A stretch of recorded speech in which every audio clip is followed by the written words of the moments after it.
इस संसार में रहते हुए हम अक्सर अपने ध्यान को भटकते हुए पाते हैं। चारों ओर की व्यस्तता और परेशानियां हमें अपने असली उद्देश्य से दूर कर देती हैं। लेकिन जब हम अपने जीवन में परमार्थ की ओर बढ़ते चले जाते हैं तो एक नई राह खुलती चली जाती है। जब एक इंसान अपने गुरु की शरण में जाता है तो गुरु उसे असली नाम की कमाई से जोड़ते हैं, बाहरमुख कमाई से नहीं। ये असली नाम केवल एक शब्द नहीं, बल्कि आत्मा की गहराई में बसी हुई एक शांति है। जब हम इस नाम को अपने जीवन में अपनाते हैं, अपने जीवन में, तो हर कठिनाई सरल हो जाती है और मन की स्थिरता मिलती है। इस प्रकार गुरु की शरण में जाकर हम अपने जीवन को, सच्चाई को समझ सकते हैं और अपने आत्मिक मार्ग पर एकाग्र हो सकते हैं। गुरु प्यारी साध संगत जियो, आप जी समूह साध संगत को राधा स्वामी जी। आज का सत्संग बड़ा ही खास होने जा रहा है, तो आप जी से बेनती करेंगे इस बड़े ही प्यारे सत्संग को अंत तक श्रवण जरूर कर जाएं। आओ बड़े ही प्रेम भाव के साथ सत्संग सुनते हैं। बाणी स्वामी जी महाराज, चेतावनी भाग दूसरा, वचन 15वां, शब्द 10वां। सत्संग के वचन। देखो सब जग जात वहा, देख देख मैं गतियां जग की, बार बार यूं वर्ण कहां। यह स्वामी जी महाराज जी की वाणी है। आप सारी दुनिया की तरफ नजर डालकर दुनिया की हालत बयान कर रहे हैं कि किस तरह हम उस परमात्मा को भूलकर विषय विकारों, इंद्रियों के भोगों, शराबों, कबाबों आदि में उलझे बैठे हैं। मालिक का किसी को पता नहीं है, मालिक की भक्ति की तरफ किसी का ख्याल ही नहीं जाता। इन विषय विकारों, कौमों को, मजहब को, मुल्कों को, ये सभी झगड़ों से हमें कभी फुर्सत ही नहीं मिलती। आप समझाते हैं कि हम दुनिया के जीव समझते हैं कि यह जग मिठा ते अगला किन डिठा। इन इंद्रियों के भोगों में इतना फंस जाते हैं कि और तो और अपनी मौत को भी भूले बैठे हैं। रोज तो देख रहे हैं कि हमारे साथी हमारा साथ छोड़ते चले जा रहे हैं। यह भी नहीं कि हम उनको शमशान भूमि में नहीं छोड़कर आते, एक एक के साथ होकर खुद शमशान भूमि तक छोड़कर आते हैं और अपनी आंखों से देख रहे हैं कि ये दुनिया से किस तरह खाली हाथ जा रहे हैं। लेकिन फिर भी मन में हमने कभी सोचा और विचार नहीं किया कि वे दुनिया से कौन सी चीज साथ लेकर जा रहे हैं और हम दुनिया से कौन सी चीज साथ लेकर जा सकेंगे। इसलिए स्वामी जी महाराज हमें गफलत की नींद से बेदार करते हैं। आप समझाते हैं कि अच्छी तरह अपनी आंखों के आगे ये दुनिया की चीजें रखकर सोचकर देखो कि कौन सी चीज मौत के समय तुम्हारी सहायता कर सकती है, कौन सी चीज तुम्हारी मदद कर सकती है। गुरु नानक साहिब फरमाते हैं, तंदै तावत जग वाद्या, ना बूझे विचार, जम्मन मरण विसार्या, मनमुख मुग्ध गवार। गुरु साहिब फरमाते हैं कि हम मनमुख हैं भाई, मनमुख, मुग्ध भी हैं, गवार भी हैं, कि हम हमेशा पेट के धंधों में ही दिन रात भटकते फिरते हैं। अब कहते हैं जिस मकसद के लिए परमात्मा ने हमें यहां भेजा है उसके बारे में कभी हम सोच और विचार करने की कोशिश ही नहीं करते। हम पराए गधे बने बैठे हैं, लोगों के घरों की आग बुझाने की कोशिश करते हैं। हम अपने आप को भी धोखा दे रहे हैं और दुनिया को भी धोखा देने की कोशिश कर रहे हैं। इसलिए स्वामी जी महाराज हमारी हालत देखकर तरस करते हैं कि हम दुनिया के जीव बड़ी बुरी तरह से इस काल की नगरी में, काल के जाल में, मरण जन्म के दुखों में फंसे हुए हैं। अब अगली कड़ी में आते हैं, चारों जुग 84 भोगी, अति दुख पाया नरक रहा। हम इस दुनिया में आज नहीं आए, बल्कि कई युगों से यही हैं। यही 4 युग एक के बाद एक चक्कर काट रहे हैं। देखो, सतयुग, त्रेता, द्वापर और कलयुग, ये युग कई बार आ और जा चुके हैं। लेकिन स्वामी जी महाराज समझाते हैं, जब से ये दुनिया बनी है तभी से हम इस 84 के जेल खाने में कैद हैं। तभी नरकों में चले जाते हैं तो कभी स्वर्गों में, और इनके बाद फिर हमें इस 84 के जेल खाने में आना पड़ता है। हमारी आत्मा उस परमात्मा का अंश है भाई। हम उस सतनाम रूपी समुद्र के कतरे हैं। उस मालिक से बिछुड़कर माया के जाल में फंसे हुए हैं। मन के अधीन होकर जो जो कर्म हम करते हैं, चाहे अच्छे कर्म करते हैं या बुरे, सबका नतीजा भुगतने के लिए हमें बार बार इस 84 के जेल खाने में आना पड़ता है। और जहां भी जाकर जन्म लेते हैं, दुख ही दुख, मुसीबतें ही मुसीबतें सहनी पड़ती हैं। कहीं भी भाई सुख नहीं है, कहीं भी। किसी भी जामे में जाकर हम सुख और शांति प्राप्त नहीं कर सकते जब तक हमारी आत्मा उस परमात्मा की भक्ति करके उससे मिलाप नहीं करती। इसका देह के दुखों से, जन्म मरण की मुसीबतों से कभी किसी हालत में छुटकारा नहीं हो सकता। इसलिए हर एक महात्मा हमारे अंदर उस मालिक से मिलने का भाई शौक पैदा करता है। मालिक से मिलने का प्यार भी पैदा कर देता है, विरह और तड़प भी पैदा कर देता है। लेकिन हम क्या करते हैं? उस मार्ग की तरफ जाने की कोशिश नहीं करते, बस अपनी मनमानियां करने पे लगे हुए हैं कि चलो बाद में देखा जाएगा, अभी हम जो काम कर रहे हैं पहले वो कर लेते हैं। भाई गुरु नानक साहिब जी कहते हैं, वंजी हाथना खेवट जल सागर असराल, बाबा जग फाथा महाजाल। बाबा जी के मुख से भी आपने कई बार इस वाणी की मिसाल को सुना होगा। गुरु नानक साहिब बहुत सुंदर मिसाल देते हैं कि ये संसार एक बहुत बड़ा पाई समुंदर है। इसके अंदर हमारी मन रूपी किश्ती बहती चली जा रही है। इस किश्ती में हमने पुण्य और पाप का बोझ लादा हुआ है, और ये संसार रूपी समुद्र कैसा है, इसके ना इधर के किनारे का पता चलता है ना उधर के किनारे का, ना चौड़ाई का पता चलता है ना लंबाई का पता चलता है, और ना ही गहराई का पता चलता है। पता नहीं ये दुनिया कब बनी, कितने प्रलय महाप्रलय आए, लेकिन ये जरूर पता है कि जब से भी ये दुनिया बनी है, हम मालिक से बिछुड़कर इस 84 के पाई जेल खाने में फंसे हुए हैं। आज तक वापस जाकर हमारा उस परमात्मा से मिलाप नहीं हुआ भाई। अगर हम परमात्मा से मिल जाते तो आज इस दुख की दुनिया में क्यों होते? थोड़ा सा सोच विचार करो। आगे गुरु नानक साहिब समझाते हैं कि दुनिया की किश्ती के साथ तो कोई ना कोई मलाह होता है, और उसके हाथ में कोई चप्पू या बांस होता है, जिसके सहारे वह हमारी किश्ती को समुद्र की लहरों से बचाकर किसी किनारे पर लगा देता है। लेकिन हमारी मन रूपी किश्ती ऐसी है जिसका कोई मलाह ही नहीं। चप्पू और बांस तो क्या किसी के हाथ में होना था? मतलब भाई ये कि हम गुरु, पीर, खस्म, गुसाई सब कुछ जिधर हमारा मन कहता है, मन उधर ही मुंह उठाकर चल पड़ते हैं। हमने मन को ही अपना आगू और मार्गदर्शक बनाया हुआ है।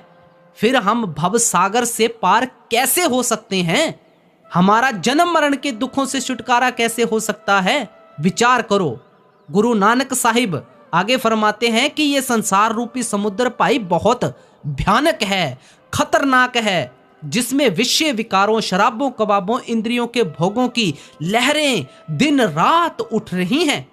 अगर हमारा भी यहाँ कोई मार्गदर्शक होता, मलाह होता, हम उसके आदेश के मुताबिक चलते, तो हम भी हमेशा के लिए, हमेशा के लिए इस भवसागर से पार हो सकते थे। यही स्वामी जी महाराज फरमाते हैं भाई कि आज से नहीं बल्कि जब से भी ये दुनिया बनी है, 4 युग एक के बाद एक चक्कर लगा रहे हैं और हम उस समय से ही इस चक्कर में फंसे हुए हैं। कभी नरकों में जाते हैं, कभी 84 के जेल खाने में जाते हैं। अब अगली कड़ी में फरमाते हैं, जन्म जन्म दुख पावत बीते, एक छिन्न कहीं ना चैन लहा। आप फरमाते हैं कि उन कर्मों के कारण जिस जामे में भी जाकर जन्म लेते हैं ना, अच्छी तरह विचार करके देखें, हमें दुख ही दुख, मुसीबतें ही मुसीबतें मिलती हैं। किसी भी जामे में जाकर हम सुख प्राप्त नहीं कर सकते, शांति नहीं पा सकते। हर रोज हमारी खुराक के लिए सैकड़ों जानवरों की हत्या की जाती है, सैकड़ों। किस प्रकार हम उन चीखते, चिल्लाते, रोते, तड़पते जानवरों के गलों पर छुरियां चला रहे हैं, जरा भी तरस नहीं आता। कभी अपने मन में यह विचार नहीं किया भाई कि अगर हमें भी अपने कर्मों के कारण उन जानवरों के जामे में जन्म लेना पड़ जाए और उनके हाथों में छुरियां और कुल्हाड़ियां हों, तो हमारी क्या दुर्दशा और हालत होगी। आप देखें, रूह थर थर कांप उठेगी। अब हमारे से तो वो भी नहीं सहा जाता जब डॉक्टर एक छोटी सी सुई टीका लगाने के लिए गर्म करता है, तो हमारी इतनी बड़ी देह थर थर कांपना शुरू कर देती है। लेकिन उन गरीब असहायों की गर्दन पर हम दिन रात छुरियां चलाने लगे हुए हैं।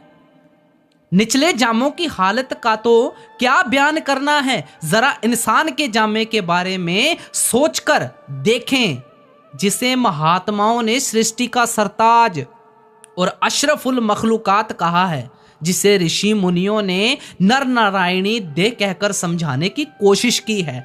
इस जामे में आकर भी हम कौन सा सुख पा सकते हैं? कौन सा? कोई भी शांति प्राप्त नहीं कर सकते। कोई बीमारी के हाथों तंग आया हुआ है, कोई बेरोजगारी के कारण दुखी हो रहा है, किसी के बाल बच्चे नहीं होते, वह दिन रात तड़प रहा है, तो कोई बाल बच्चों के हाथों दुखी और तंग हो रहा है। किसी को कर्जा लेना है, उसे नींद नहीं आती, किसी को कर्जा देना है, वह दुखी हुआ बैठा है। कभी अस्पतालों में जाकर बीमारों की चीखें सुनकर देखो, सड़कों पर जाकर कंगालों की हालत देखो, जेल खानों में जाकर मुल्जिमों की कहानियां सुनो। दुनिया में चारों ओर दुख ही दुख, मुसीबतें ही मुसीबतें दिखाई देती हैं। कभी रेडियो चलाकर, अखबार पढ़कर, टीवी देखो, दुनिया में मजहबों व मुल्कों के झगड़े छिड़े ही रहते हैं। कितने गरीबों का खून होता है, कितनी स्त्रियां विधवा होती हैं कि हम रोटी कपड़े के लिए दिन रात भटकते और तड़पते फिरते हैं। उस नगरी में हम सुख और शांति किस तरह हासिल कर सकते हैं? अगर हम इंसान के जामे में जाकर भी सुख और शांति प्राप्त नहीं कर सकते, तो और किस जामे में जाकर सुख और शांति प्राप्त कर सकते हैं? भाई कड़वा है लेकिन सच है। आप कहते हैं स्वतंत्रता दिवस, स्वतंत्रता दिवस। भाई असली स्वतंत्रता संत मत हमें बताता है कि हमारी असली स्वतंत्रता क्या है। देखो, देश के प्रति जो हमारा प्यार है उसे हम व्यक्त करते हैं, लेकिन ये हमारा निजी मामला है जो हम अपने मालिक से मिलना चाहते हैं। असली हमारी स्वतंत्रता देखो कैसे बयान कर रहे हैं स्वामी जी महाराज। अब गुरु अमरदास जी महाराज फरमाते हैं, जिनी कर जाता अपना से सुखिए भाई। जो जीव वापस अपने घर पहुंच जाते हैं वे हमेशा के लिए सुख और शांति हासिल कर लेते हैं। हमारा घर कौन सा है? कौन सा पाई? वह सचखंड, जहां परमात्मा रहता है, परमेश्वर रहता है। इसलिए जब तक हमारी आत्मा वापस जाकर परमात्मा से मिलाप नहीं करती, इसका देह के बंधनों से, जन्म मरण के दुखों से कभी किसी हालत में छुटकारा नहीं हो सकता। इसलिए हम सबको उस परमात्मा की तलाश है। गुरु अमरदास जी फरमाते हैं, हर की पूजा दुलंब है संतो, कहना कछु ना जाई। भाई, परमात्मा की भक्ति की महिमा तो कभी बयान ही नहीं की जा सकती। भक्ति हम हमेशा किसी ना किसी की जरूर करते हैं। विचार करके देख लें, कोई बाल बच्चों के प्यार में फंसा हुआ है, कोई कौमों, मजहबों, मुल्कों की भक्ति में लगा हुआ है, तो कोई धन दौलत की पूजा करता है। आप समझाते हैं कि ये शक्लें, ये पदार्थ हमारी भक्ति और पूजा के काबिल नहीं हैं, क्योंकि इनकी भक्ति और पूजा हमें बार बार देह के बंधनों की ओर खींच कर ले आती है। कौन सी चीज भाई, कौन सी चीज हमारी भक्ति और प्यार के काबिल है? केवल और केवल परमात्मा, अकाल पुरुष, वाहिगुरु परमेश्वर है, जिसके हजारों अनेकों नाम हमने अपने अपने प्यार में आकर रखे हुए हैं और जिससे मिलकर ही हम देह के बंधनों और मरण जन्म के दुखों से छुटकारा प्राप्त कर सकते हैं।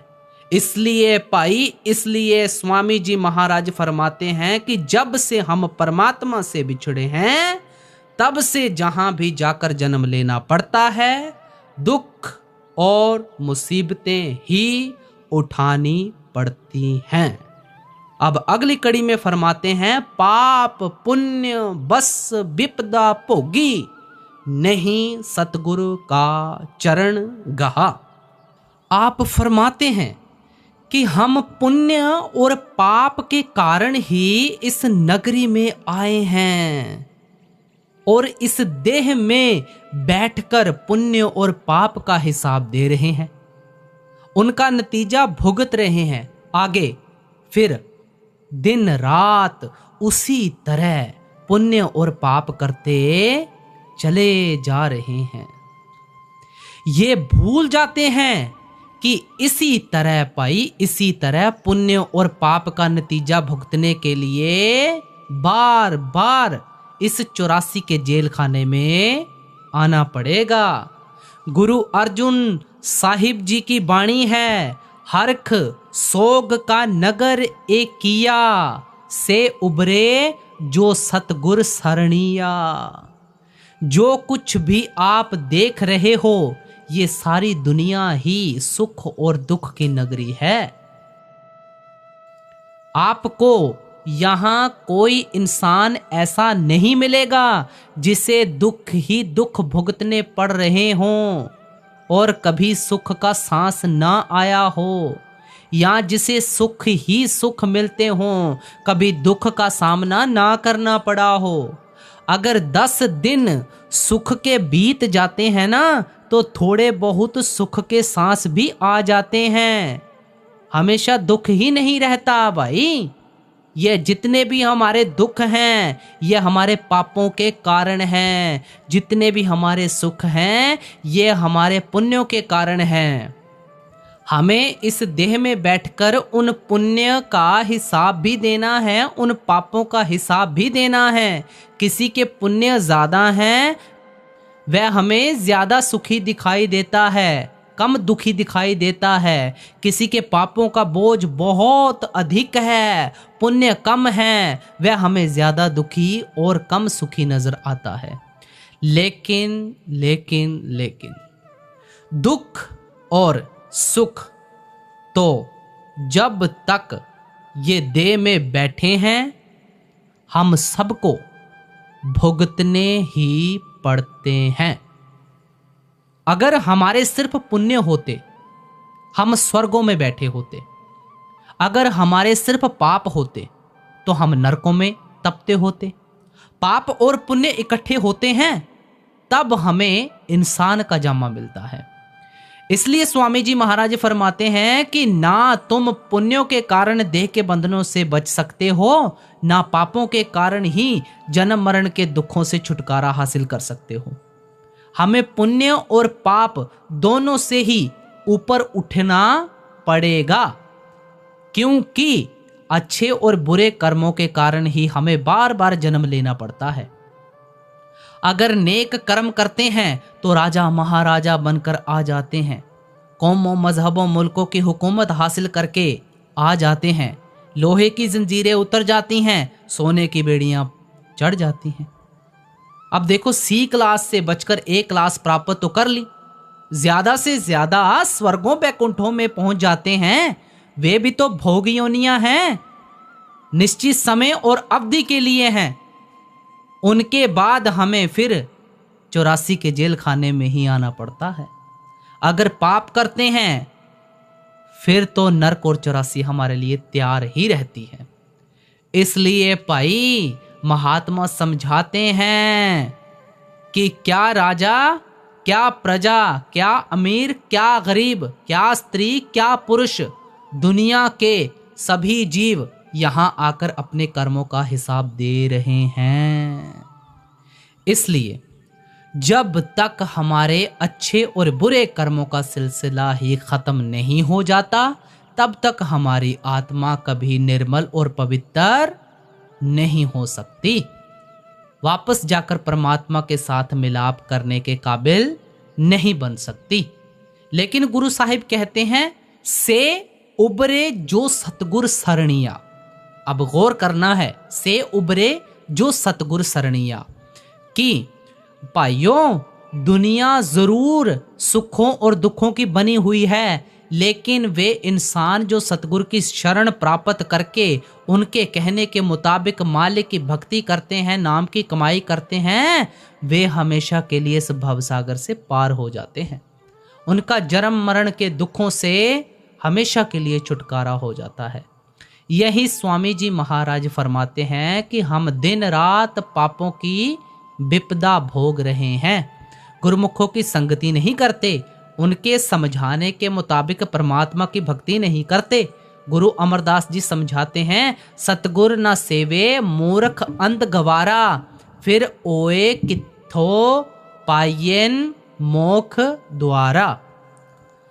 आप फरमाते हैं कि जिन गुरुमुखों मालिक के भक्तों और प्यारों की संगति करके हमें परमात्मा की भक्ति करनी है, देह के बंधनों से आजाद होना है, उनकी तो हम संगति ही नहीं करते।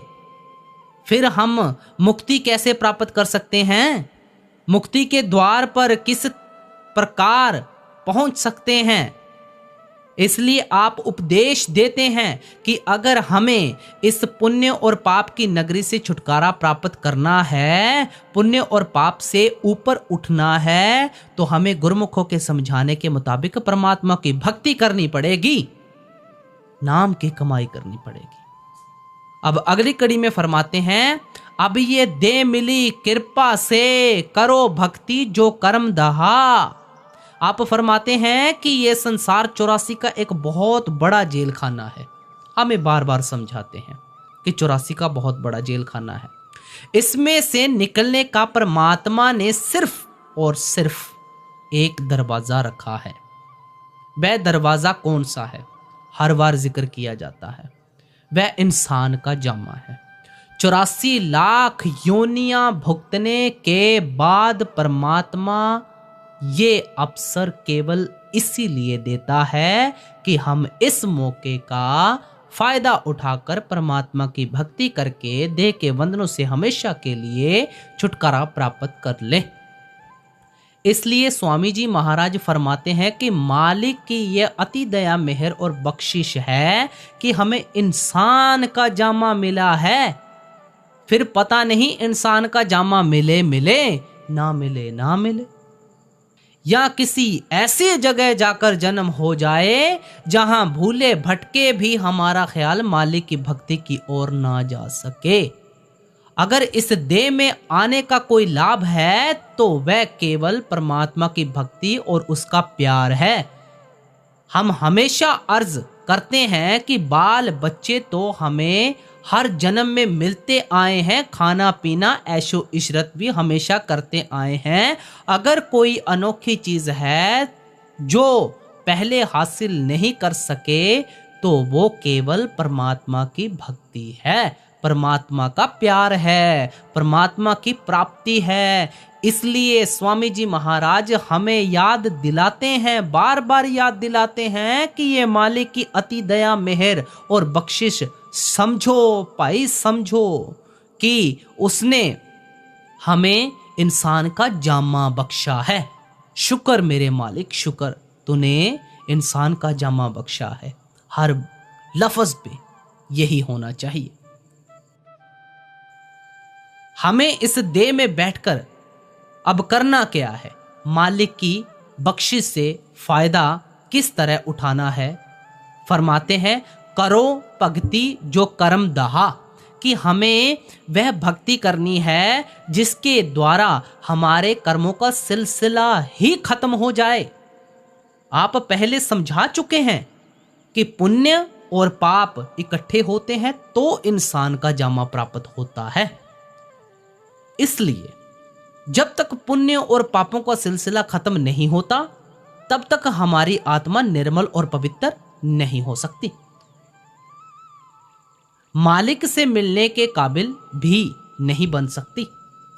हर तरह की भक्ति हमें वापस ले जाकर परमात्मा से नहीं मिलाती। कोई खास ही भक्ति है जो हमें देह के बंधनों से छुड़ाकर परमात्मा के साथ मिलाती है। गुरु अमरदास जी फरमाते हैं, पूजा करें सब लोक संतो, मनमुख थाए ना पाई। भक्ति तो हम सब दुनिया के जीव अपनी अपनी अकल के मुताबिक तो करते ही रहते हैं, क्योंकि आत्मा का झुकाव अपने असल की ओर थोड़ा बहुत जरूर होता है। उसके अधीन होकर हम दुनिया के जीव परमात्मा को ढूंढने की कोशिश करते हैं, लेकिन हम आम तौर पर मन के पीछे लगकर परमात्मा की भक्ति करते हैं। किसके पीछे लगकर? मन के पीछे लगकर। गुरु साहिब कहते हैं, मन मुख थाए ना पाई। मन हमें बाहर मुखी कर देता है, कर्म कांड में भी फंसा देता है। इसलिए ये जो मन के पीछे लगकर हम परमात्मा की भक्ति करते हैं ना, ये कभी हमें वापस अपने असली घर नहीं पहुंचा सकती। कौन सी चीज, कौन सी भक्ति हमें अपने असली घर पहुंचाएगी? अभी यहां पर मन का जिक्र हो रहा है ना, मन का जिक्र। एक बात और बताते हैं आपको, देखा देखी में कभी भी नामदान ना ले कि उसने नामदान ले लिया हम भी नामदान ले लेते हैं। तो ये सारा काम मन के पीछे लगकर हमने किया। जब आपको असली रस अंदर से आने लगे, आपको पता लगे अंदर से कि अब हमें नाम ले लेना चाहिए, तो हमें उस वक्त पूरे गुरु से, ये नहीं कि आपने पर्टिकुलर एक जगह से नामदान लेना है, कहीं से भी नामदान ले सकते हैं। मिलना हमने उस परमात्मा को है, उस एक अकाल पुरख को मिलना है जिसके हमने अनेकों नाम अपने अपने प्यार में आकर रखे हुए हैं। अब आगे फरमाते हैं, शब्द मरे मन निर्मल संतो ए पूजा थाए पाई। गुरु साहिब फरमाते हैं कि भाई, अगर शब्द की कमाई करके आप अपने मन को निर्मल और पवित्र कर लें, इसी भक्ति ने आपको अपने असली घर पहुंचाना है। महात्मा समझाते हैं कि जो भक्ति परमात्मा को मंजूर है वह शब्द या नाम की कमाई है। तीसरी पातशाही गुरु अमरदास जी लिखते हैं, पूजा करे पर विद नहीं जाने। हम भक्ति करते हैं लेकिन भक्ति करने का तरीका ही नहीं आता। गलत रास्ते पर चलकर पापों के बोझ को और बढ़ा लेते हैं। गुरु साहिब आगे कहते हैं, गुरमुख होवे सो पूजा जाने पाना मन वसाई, कि गुरमुखों को मालिक के भक्तों और प्यारों को परमात्मा की भक्ति करने के तरीके और साधन का पता है। जब हम भी उनके समझाने के अनुसार मालिक के भाने में रहकर मालिक की भक्ति करेंगे तो फिर हम भी वापस अपने असली घर पहुंच सकेंगे। गुरु अर्जुन साहिब फरमाते हैं, अनेक कर्म किए बहुतेरे, जो कीजे सो बंधन पैरे। मन बुद्धि के द्वारा जो मालिक से मिलने का तरीका सोचते हैं ना, रास्ता अपनाते हैं, वे हमें और अधिक बंधनों में फंसा देते हैं, बल्कि लोहे की जंजीरें उतारकर सोने की जंजीरों में जकड़ देते हैं। गुरु अर्जुन साहिब बड़ा सुंदर उदाहरण देते हैं। क्रूरता बीज बीजे नहीं, जम्मै सब लाहा मूल गवाएदा। अगर आप सारी उम्र जमीन में बेमौसम का बीज ही बोते जाएंगे तो आपका बीज भी फजूल जाएगा, मेहनत भी फजूल चली जाएगी और हाथ पल्ले भी कुछ नहीं पड़ेगा। किसान भाइयों को पता है कि जब भी जमीन में गेहूं बोया जाता है वह कार्तिक यानी अक्टूबर नवंबर के महीने में बोया जाता है। अगर कोई गर्मी के मौसम में गेहूं बोएगा, चाहे कितना ही अच्छे से अच्छा बीज क्यों ना बोए, खाद डाले, कितना ही पानी दे, वह फसल कभी पककर उसके घर नहीं आ सकती। जो मौसम का बीज है उसका फल हम वापस घर ला सकते हैं। कलयुग में कीर्तन प्रधाना, गुरमुख जपिए लाए ध्याना। इसलिए गुरु साहिब फरमाते हैं कि अगर कलयुग का कोई धर्म है या कर्म है, कलयुग में आकर अगर आप मुक्ति प्राप्त करना चाहते हैं तो केवल और केवल कीर्तन प्रधाना वह उस कीर्तन से कर सकते हैं। वह कौन सा कीर्तन है? गुरमुख जपिए लाए ध्याना, जिसे गुरमुख लोग ध्यान के साथ अपने अंदर सुनने में लगे हुए हैं। आपका इशारा शब्द की ओर है, नाम की ओर है, ना कि बाहर के कीर्तन की तरफ। इसी को आपने कई बार कीर्तन कहा है, शब्द कहा है। इसी को अमर, हुक्म, अमृत, नाम आदि कहकर बयान किया है। इसी बात को गुरु अमरदास जी और स्पष्ट रूप से समझाते हैं। इस युग का धर्म पढ़ो तुम पाई, पूरे गुर सब सोजी पाई, इत्थे अग्गे हर नाम सखाई। चार युग कौन से? सतयुग, त्रेता, द्वापर और कलयुग। एक के बाद एक चक्कर लगा रहे हैं। हर युग में हमारे जीवन के हालात बिल्कुल अलग अलग किस्म के होते हैं। अब पूरा विस्तार से समझते हैं। कहते हैं सतयुग में हमारी उम्र लंबी थी, हमारी सेहत भी बहुत अच्छी थी और हमारा ख्याल भी दुनिया में कुछ खास फैला हुआ नहीं था।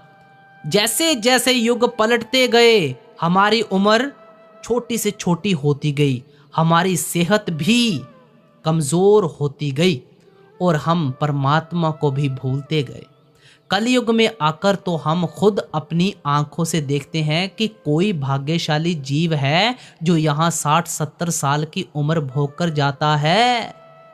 सेहत का भी पता ही है कि घंटा 1.5 घंटा सत्संग में चौकड़ी लगाकर बैठा नहीं जाता।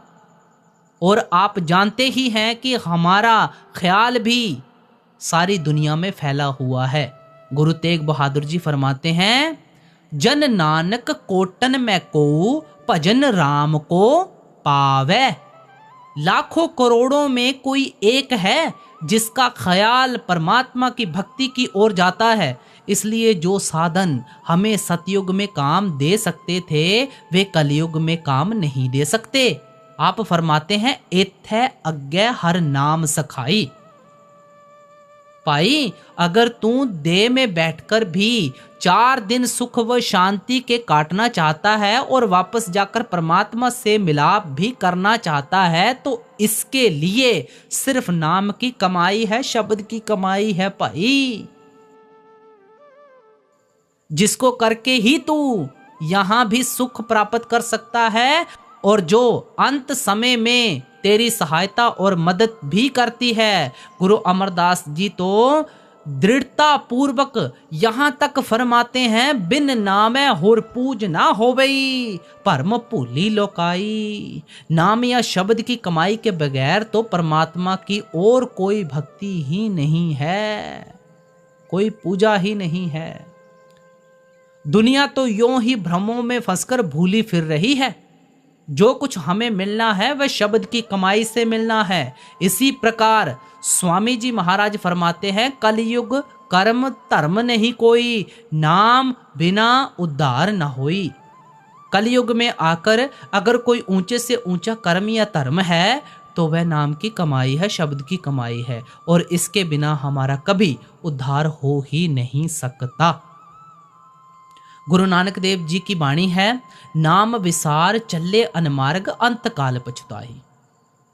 अगर तुम नाम की कमाई का तरीका छोड़कर किसी दूसरे रास्ते या तरीके पर चलने की कोशिश करोगे तो आखिर मौत के समय तुम्हें पछताना पड़ेगा। अब विचार तो हमें करना है, हमें तो बड़ा खोलकर समझा रहे हैं। कर्मों का सिलसिला हमारे मन के साथ है। जब मन शब्द की कमाई करके, शब्द की लज्जत प्राप्त करके वापस अपने ठिकाने ब्रह्मा त्रिकुटी में पहुंच जाता है तो आत्मा अपने आप ही उसके पंजे से आजाद हो जाती है। वही चीज हमें मन और माया के दायरे से पार ले जा सकती है। जो मन और माया के दायरे के पार से आती हो वह शब्द सचखंड से आता है। जब हम अपने ख्याल को उसके साथ जोड़ देते हैं तो हम भी मन और माया के दायरे से पार चले जाते हैं।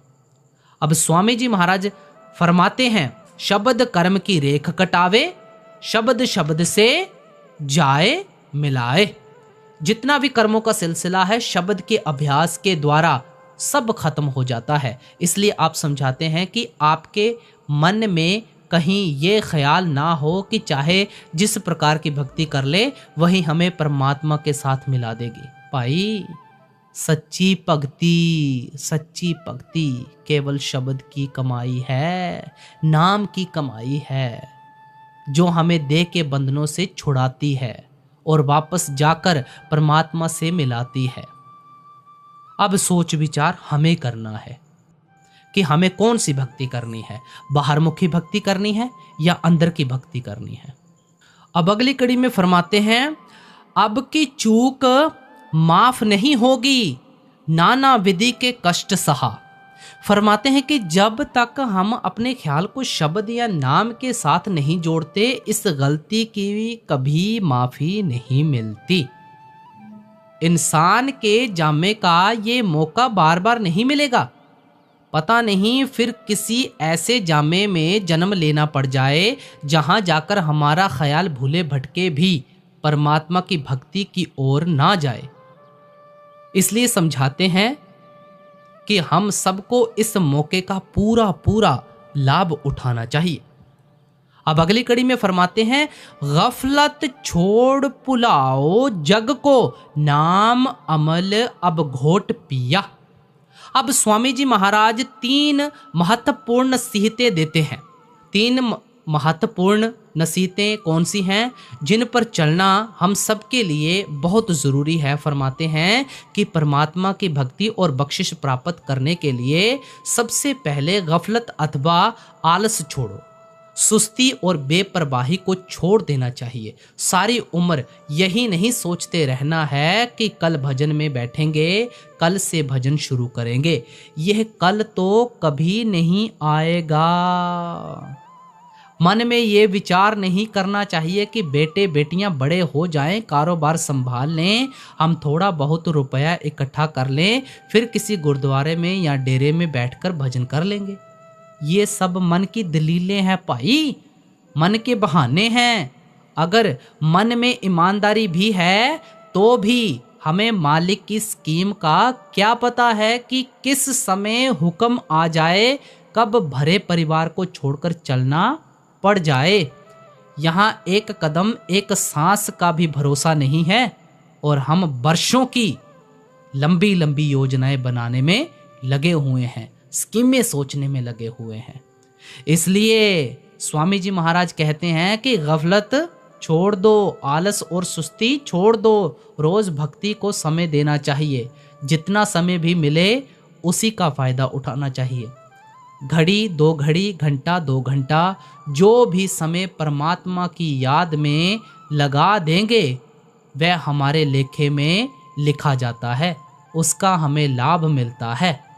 इसलिए आप फरमाते हैं कि रोज मालिक की भक्ति करनी चाहिए, आलस और लापरवाही को छोड़ देना चाहिए। दूसरी बात क्या करनी है? भुलाओ जग को, दुनिया को भूलने की कोशिश करनी है। बहुत तेरी उम्र शराबों, कबाबों, विषय विकारों आदि का स्वाद लेकर देख चुके हैं। कोई बना है? कोई नहीं बना। अगर आज तक हमें इनमें से सुख और शांति नहीं मिली तो हम ये कैसे सोच बैठे हैं कि बाकी उम्र में इनसे सुख प्राप्त कर सकेंगे, शांति प्राप्त कर सकेंगे। स्वामी जी महाराज ये नहीं कहते कि दुनिया को छोड़ ही देना है। आप कहते हैं कि दुनिया को भूलने की कोशिश करनी है, अपने मन को दुनिया में से निकालना है। महात्मा ये नहीं समझाते कि आप बाल बच्चों को छोड़कर जंगलों पहाड़ों की ओर भागने की कोशिश करो। दुनिया में रहना है भाई, सूरमे बनकर रहना है, बहादुर बनकर रहना है, लेकिन दुनिया में रहते हुए भी दुनिया की मैल में नहीं भरना है, ना ही कोशिश करनी है। हुजूर महाराज जी हमें मिसाल देकर समझाया करते थे कि अगर मक्खी शहद के किनारे पर बैठती है तो वह शहद की लज्जत भी हासिल कर लेती है और सूखे परों से उड़ भी जाती है, लेकिन अगर वह शहद के अंदर धंस जाती है तो लज्जत भी हासिल नहीं कर सकती और तड़प तड़प कर जान भी दे देती है। इसी तरह अगर हम दुनिया की असलियत को समझते हुए दुनिया में रहेंगे तो हम दुनिया के साथ अपने कर्मों का सिलसिला यहीं ख़त्म कर जाएंगे और अपना भी कुछ बनाकर जाएंगे। अगर परमात्मा को भुलाकर हमेशा दुनिया को ही अपना बनाने की कोशिश में लगे रहेंगे तो ये ना तो आज तक किसी की बनी है और ना ही बनेगी। इसका मोह या प्यार हमें इसके साथ ही बांध कर रखता है। हमें बार बार यहीं जन्म मरण के दुखों में आना पड़ता है। हुजूर महाराज जी समझाया करते थे कि जिस प्रकार एक विवाहित लड़की अपने माता पिता के घर रहती है, माता पिता की सेवा भी करती है, सखियों सहेलियों के साथ हंसती खेलती भी है, चौके चूल्हे का काम भी करती है, लेकिन पीहर में रहते हुए भी अपने ख्याल को अपने पति के चरणों में रखती है, अपने पति को कभी नहीं भूलती। उसका मन और चित्त हमेशा पति के चरणों में होता है। इसी तरह हम दुनिया में रहते हुए भी अपने ख्याल को उस मालिक की भक्ति में रखना है, उनके प्यार में रखना है। हमारा पति कौन है? वह परमात्मा है, वाहेगुरु अकाल पुरुष परमेश्वर है। हमें अपनी लिव और अपने ध्यान को उसी के ख्याल, उसी के प्यार में लगाए रखना है। बाल बच्चों को छोड़कर हमारे अंदर मालिक से मिलने का कोई बहुत ज़्यादा शौक या प्यार नहीं पैदा हो जाता, क्योंकि हमारी जो जो ज़रूरतें हैं, हम चाहे कहीं भी भाग कर चले जाएं, ये ज़रूरतें हमारे साथ ही जाती हैं। हमें देह में बैठकर किन किन चीज़ों की ज़रूरत पड़ती है? सबसे पहले पेट को खाने की ज़रूरत पड़ती है ना। शरीर को किसी कपड़े की ज़रूरत पड़ती है और गर्मी व सर्दी से बचने के लिए किसी मकान या झोंपड़ी की ज़रूरत पड़ती है। हम घबराकर इस दुनिया को छोड़कर भागने की चाहे जितनी मर्जी कोशिश कर लें, ये कभी हमारा पीछा नहीं छोड़ती। हम क्या करते हैं? अपनी कमाई छोड़ देते हैं, अपने बाल बच्चों की कमाई छोड़ देते हैं, अपनी मेहनत छोड़ देते हैं, फिर लोगों के आगे हाथ फैलाना पड़ता है, आश्रमों का सहारा लेना पड़ता है। हम सफ़ेद वस्त्र उतारकर भगवे नीले या पीले वस्त्र पहन लेते हैं, लेकिन कपड़े तो फिर भी पहनने ही पड़ते हैं। अपने घर का सुख और आराम छोड़कर लोगों के घरों का सुख और आराम लेना पड़ता है। हमसे छूटती कौन सी चीज़ है? इसलिए गुरु नानक साहिब समझाते हैं, जैसे जल में कमल निरालम, मुरगाई नैसाणे, सुरत शब्द भवसागर तरिए, नानक नाम बखाणे। अब इसको पूरा अच्छे तरीके से समझाते हैं। भाई, जिस प्रकार मुर्गाबी एक होती है ना, पानी में रहती है, पानी में ही खाती पीती है, लेकिन जब उड़ती है ना तो सूखे परों से उड़ जाती है, कमल के फूल की जड़ें पानी में होती हैं, लेकिन फूल पानी के बाहर होता है। इसी प्रकार सुरत शब्द भवसागर तरिए, कि हमें अपनी सुरत या आत्मा को उस शब्द के साथ जोड़कर इस भवसागर से पार हो जाना है। लेन देन का सिलसिला भी खत्म करना है और अपना भी कुछ बनाकर ले जाना है। किस तरह? सुरत शब्द के अभ्यास के द्वारा, नाम की कमाई के द्वारा। इसलिए स्वामी जी महाराज ने फरमाया है कि सबसे पहले गफलत को छोड़ना है, फिर दुनिया को भुलाने की कोशिश करनी है। दुनिया को छोड़ने की कोशिश नहीं करनी। तीसरी बात क्या करनी है? नाम अमल अब घोट पिया। जो भी हम शब्द या नाम की कमाई करते हैं, जो भी परमात्मा हमारे अंदर दया, मेहर और बख्शिश करता है, मालिक की उस बख्शिश को हमें अपने अंदर हजम करने की कोशिश करनी है। कौड़ियों की तरह उसे बाहर खड़काना शुरू नहीं कर देना है। रिद्धियां सिद्धियों के चक्कर में नहीं फंसना है। लोगों से माथा टिकवाने के लिए करामातें करनी शुरू नहीं कर देनी है। जो भी परमात्मा बख्शिश करता है वह हमारे लिए हमारे अंदर करता है। जितना उस बख्शिश को हम अपने अंदर हजम करके रखेंगे, वह और अधिक दया, मेहर और बख्शिश करेगा। हुजूर महाराज जी समझाया करते थे कि अगर शेरनी का दूध रखना हो तो आम कहावत मशहूर है, उसके लिए सोने के बर्तन की जरूरत पड़ती है। इसलिए उस मालिक की बख्शिश को संभालने के लिए हमें अपने हृदय को इतना बड़ा बनाना है, अपने हाजमे को इतना तेज बनाना है कि उस बख्शिश की खुशबू भी बाहर ना निकले, उसकी डकार भी कभी बाहर ना निकले। स्वामी जी महाराज फरमाते हैं, प्रीत प्रतीत गुरु की करना, नाम रसायन घट में जरना। आप उपदेश करते हैं कि गुरुमुखों के साथ प्यार करना है, उन पर प्रतीति और भरोसा करना है, और जिस प्रकार रसायन हड्डियों में रच जाता है, निकल नहीं सकता, इसी प्रकार मालिक की बख्शिश और नाम की कमाई को भी हड्डियों में रचा लेना है। यही गुरु अमरदास जी समझाते हैं, पारखिया वथ समाल लई गुर सोझी होई। जिन्हें इस चीज की परख होती है, कद्र होती है, वे इस दौलत को संभाल कर रखते हैं। ये जो ज्ञान है, ये जो परख के काबिल बनते हैं, इसका हमें साधुओं, संतों, महात्माओं से पता चलता है। हुजूर महाराज जी बड़ी सुंदर मिसाल दिया करते थे कि अगर एक हीरा किसी जोहरी को मिल जाता है तो वह उसे कितनी तिजोरियों के अंदर संभाल संभाल कर रखता है, क्योंकि उसे इसकी कीमत का पता है। अगर वही हीरा किसी कुम्हार को मिल जाए तो वह उसे गधे के गले में बांध देता है, उसको इसकी कदर नहीं होती। इसलिए आप फरमाते हैं कि जिन्हें इस बख्शिश की कदर है वे इसे बहुत संभाल संभाल कर रखते हैं। कबीर साहिब भी हमें उपदेश देते हैं, राम पदार्थ पाए कै कबीरा गांठ न खोले, नहीं पट्टन नहीं पारख नहीं गाहक नहीं मोल। उस नाम रूपी दौलत को प्राप्त करके जोर की गांठ बांधकर रखनी चाहिए, उसे बहुत गुप्त रखना है, क्योंकि ना तो हमें इसका कोई अधिकारी दिखाई देता है, ना कोई इसकी कीमत देने वाला दिखाई देता है, ना कोई इसका ग्राहक नजर आता है, और ना ही कोई खोटे व खरे में परख करने वाला नजर आता है।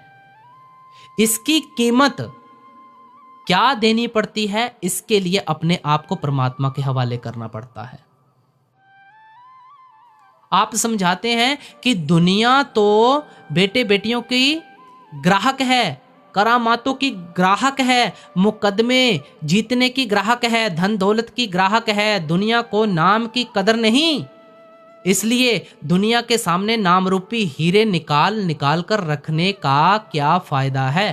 उस दौलत को हमें अपने अंदर हजम करके रखना है। इसलिए स्वामी जी महाराज फरमाते हैं कि नाम की कमाई करने के लिए हमेशा 3 बातों को याद रखना चाहिए। एक, गफलत और सुस्ती नहीं करनी चाहिए। दूसरे, दुनिया को भूलने की कोशिश करनी है, दुनिया में से अपने ख्याल को निकालने की कोशिश करनी है। तीसरा, जो मालिक की बख्शिश है, नाम की कमाई है, उसे अपने अंदर ही हजम करना है। अब सारा सत्संग फरमाकर हमें अंत की कड़ियों में क्या समझाते हैं? मन से डरो, करो गुरु की सेवा, राधा स्वामी भेद दिया। आत्मा और परमात्मा के बीच में अगर कोई रुकावट या पर्दा है तो वह सिर्फ और सिर्फ हमारे मन की रुकावट है, हमारे मन का पर्दा है। इसलिए हमें मन की रुकावट को रास्ते से दूर करना है और इस मन को काबू करना है। ये किस प्रकार कर सकते हैं?